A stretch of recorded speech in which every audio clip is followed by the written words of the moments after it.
Warahmatullahi wabarakatuh. Waalaikumsalam warahmatullahi wabarakatuh. Nama saya Juan Elnatarisi Yazid. Sekarang saya mahasiswa pasca sarjana di Fakultas Hukum Unila. Tadi pertanyaannya kata moderator diserahkan ke Bung Rocky ya. Nah ya ini untuk Yai Rocky juga. Diserahkan apa diserang ke? Oke. Yai, manggilnya Yai ya.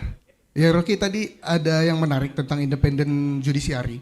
Jadi sempat baca-baca tentang independent judiciary juga di Google. Itu katanya salah satu ada key aspects-nya itu tentang freedom from interference. Jadi katanya di situ judges must decide cases without pressure from the government, media, powerful individuals, or older judges according to this article from the UK courts and tribunals judiciary. Jadi kasus tentang freedom from interference terhadap para hakim-hakim ini terjadi tidak hanya di Indonesia tapi di negara-negara lain juga, di negara besar bahkan seperti UK, terus US, bahkan Jepang dan lain-lain. Jadi sebenarnya permasalahan ini kan sebenarnya bukan dari eksekusi para hakimnya gitu, kalau yang saya tangkap Bung Rocky atau Yai Rocky. Jadi banyak sekali hal ini terjadi ke para hakim-hakim karena banyaknya pressure dari luar yang akhirnya membuat mereka berontak dan mereka rebel, akhirnya mereka melakukan hal-hal yang harusnya nggak etis gitu ya.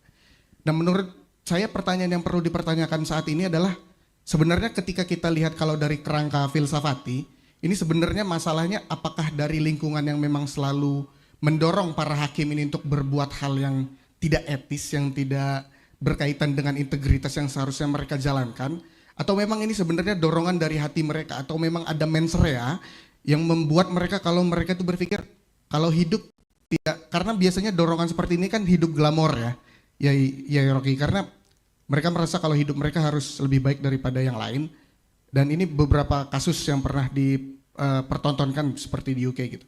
Jadi kalau menurut Bung Rocky sendiri sebenarnya problematis di kerangka atau di frame filsafatnya apa sih sebenarnya problem yang harus di-tackle? Karena kalau mau ngomongin secara eksekusi kita sudah punya perundang-undangan yang bagus, regulasinya bagus, pengawasannya bagus, tapi kejadian itu tetap berulang dan ada potensi untuk kembali berulang. Sebenarnya apa problem yang harus kita tackle dari awal gitu Bang Riki.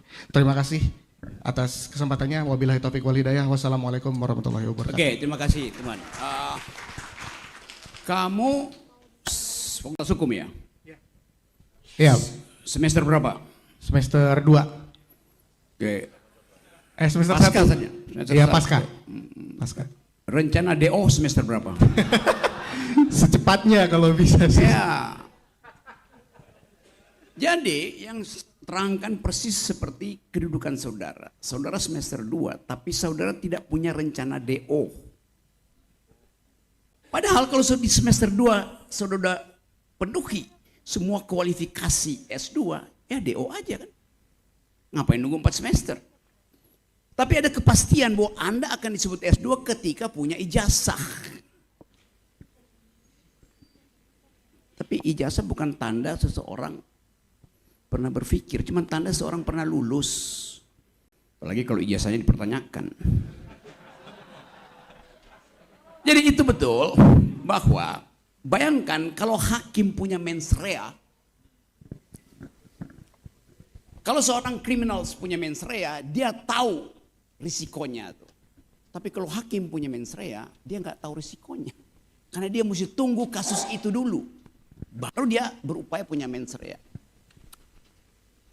Coba saya cari cara buat nerangkin secara lebih gampang ya. Saya punya pengalaman mengambil risiko di Lampung ini. Beberapa tahun yang lalu saya masih mahasiswa, saya naik Gunung Tanggamus. Saya pakai data dari penduduk di bawah. Di situ ada transmigrasi, nanam apa namanya itu kentang di situ tuh. Saya sempat punya anak asuh di situ, saya kasih beasiswa itu. Tapi kemudian putus hubungan. Dari petani itu saya bawa kentang, saya hitung ini Tanggamus ini gunung segini doang mah. Ya paling lama 2 jam itu kan. Saya salah orientasi, udah malam, udah 7-8 jam muter-muter gak ketemu jalan. Pergi ke atas, ada sumur main di atas. Oke, saya putuskan untuk nginap, bikin bivak, tenda sementara di situ. Hanya dengan modal 4 kentang itu kan. Karena saya anggap ya habis TikTok. Ternyata salah jalur. Malam-malam, tengah malam itu tiba-tiba gudu. Wah, saya pikir longsor di atas. Kita ngintip kecil, saya bikin dicekukan. Bivaknya itu tendanya, hitam pekat. Di atas saya bluk. Kita nggak tahu apa itu. Saya nggak tahu apa itu. Tidak ada kepastian saya tentang apa yang ada saya. Saya ada dalam situasi uncertainties. Kalau saya tahu benda itu, saya tahu risikonya.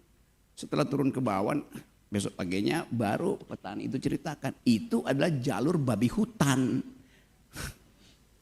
Kalau awalnya saya tahu itu babi hutan, saya tahu risikonya, saya akan kasih palang pertama 2 meter dari tenda saya supaya dia secara otomatis pindah ke kanan.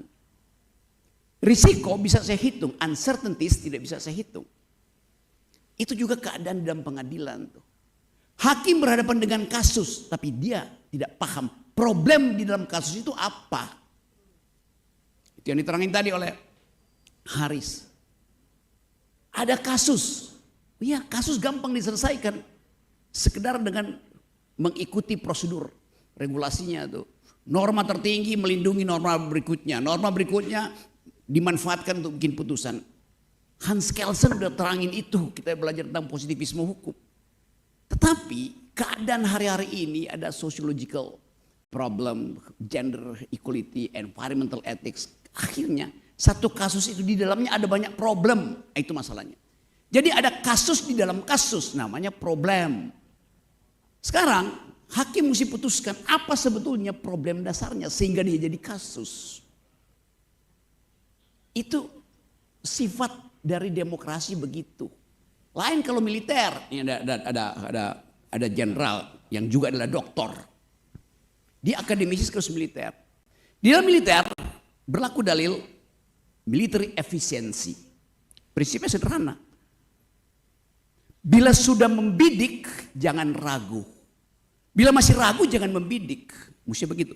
Bila Anda ragu, jangan membidik. Bila sudah membidik, jangan ragu. Bila masih ragu, tarik pelatuknya. Dor. Gitu. Dia seorang angkatan udara. Airborne security-nya juga bekerja dengan cara itu. Ada misi yang mesti complete. Mission accomplished. Ada target. Dari pesawat terbangnya itu dari apa namanya F-16 dia. Tetapi untuk menghasilkan target itu hanya perlu 2 hal, teknologi dan disiplin. Benar nggak Pak? Hanya disiplin dan teknologi yang memungkinkan misi itu selesai. Satu kali tak. Demokrasi nggak begitu. Demokrasi itu ribut, mesti ada diskusi panjang. Nah kalau problem demokrasi tidak dipahami oleh hakim, dia buta huruf terhadap keadaan sosioekonomi masyarakat yang menyebabkan kasus itu di pengadilan. Nah itu pentingnya hakim dibekali dengan pengetahuan melampaui sekedar pengetahuan hukum itu. Nah kritik saya selalu kalau saya baca kurikulum fakultas hukum. Lulus fakultas hukum tapi tidak paham hukum, dia cuma paham undang-undang. Itu bedanya tuh.